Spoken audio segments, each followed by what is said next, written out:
Kathleen, very good morning. Now, the necessary changes to the law to bring into being specialized sexual offences courts are sitting on the desk of the Chief Justice Mogoeng. Why? It's actually a set of regulations that are sitting on his desk at the moment. The law has in fact been enacted. It's just that it can't be operationalized and put into practice until it's gazetted, and it can't be gazetted until those regulations are signed. And at this point, we don't know why the regulations haven't been signed off by his office yet. The Department of Justice did send a letter to him asking for them to be signed by the 1st of May. And that's why we are raising this concern, because quite a lot of time has gone by since then. So how are the current sexual offences courts actually operating then? They are regulated as ordinary courts are, and that actually is the problem, because although the Department of Justice acknowledges the importance of these courts and are running them according to a blueprint that it developed, there isn't a standard across the country for all the courts. So some of them are excellent, some of them are partly functional, and some of them we just don't know really how they are functioning.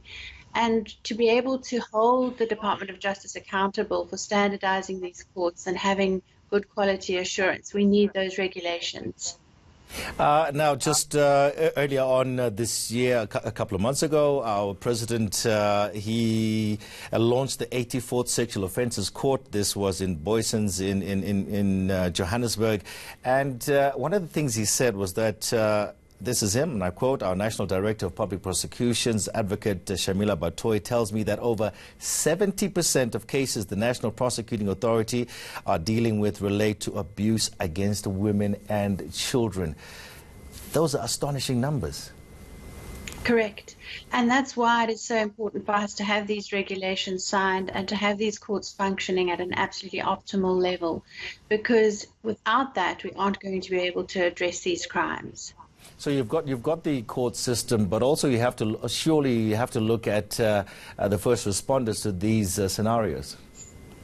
Well, I think what's important about these courts is the level of care that's offered to the victim, to the rape survivor, the survivor of the sexual offence, because it's an extraordinarily traumatic thing to do, to go to court and tell that kind of an intimately detailed story. And ordinary courts don't offer that kind of support. So people are bewildered, they are anxious, they're reliving the trauma, and you can imagine how much better it is to have someone there to support you through that process. Do you think having these specialized courts will increase conviction rates in South Africa? Well, that's why the Department of Justice have rolled out this blueprint and changed the law to enable these kinds of courts to be established and maintained, is because of their work. You also speak about secondary victimization of rape survivors. Just talk to us about that. Well, often people come to court without ever having been in a South African courtroom before. They have all kinds of ideas that our courts run similarly to what they see on television sometimes, that they might find a jury there. So they don't really understand how the criminal justice system works. And they arrive there not knowing really what's required of them in terms of giving their testimony and how the court is laid out and what the role players in the court are and what they do. So our court supporters at Rape Crisis are there to help them see that. They take them to the empty courtroom before the court goes into session. They show them where everybody sits and the role that they play. So they have that sense of certainty and of being able to anticipate what's going to happen, and they know what's required of them. And then our court supporters also help them to deal with the anxiety. Many of them have not slept the night before. They might not have eaten anything before coming to court. So they're in a state, and they also have to relive an extremely traumatic event. And all of those things contribute to secondary trauma and make the original trauma worse because of what they have to go through in court. And court supporters understand that intimately and are really good at helping to contain those emotions, to help a person stay calm, to help them answer the questions clearly and consistently, and to just give them the support that they need. Another key thing is also to educate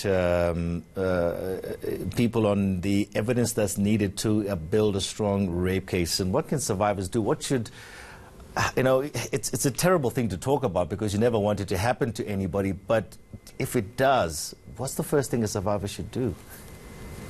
Well, you have a very small window of opportunity for reporting in a way that allows a forensic examiner to take DNA evidence. It's 72 hours.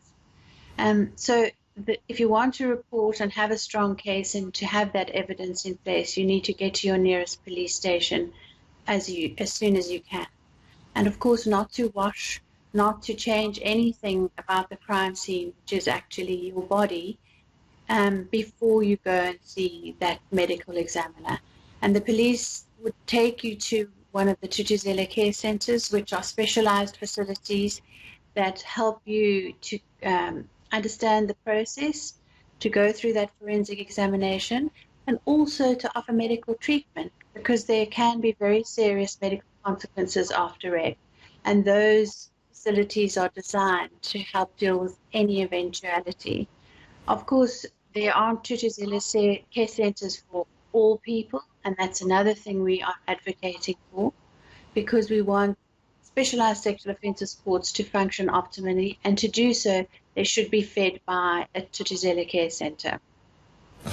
Thank you so much for speaking with us. Rape Crisis Cape Town. That's the director there, Kathleen Day, joining us from Cape Town, discussing, they're raising concerns over the implementation of regulations guiding the sexual offences courts.